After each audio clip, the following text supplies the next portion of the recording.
And the one thing that we can do this week, in just the next couple of days, to have the best chance to avoid tariffs is to show clear and unequivocal action to secure the border.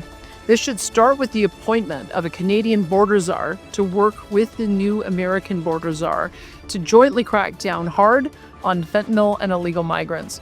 Is this likely to end the threat of tariffs entirely? I don't think so. I think there'll be other things that we will need to work on, and we will do so.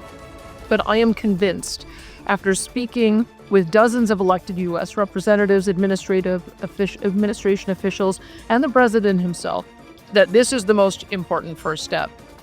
Whoever it is, we've got lots of retired generals. I had a former retired general be my deputy minister, Paul Winnick. I've volunteered his name up, but that's what I think it should be to show that we're serious. But that's the kind of person that we need. Someone who understands military operations, who understands deployment, who understands the seriousness with which we have to take this issue. So I don't know who the federal government has in mind, but that's the kind of person that we need. I feel like there may be a time if the U.S. administration acts that we would have that second conversation, but we're not there yet. And it's incumbent upon political leaders to do everything we possibly can to avoid a tariff war. The Americans are 10 times our size.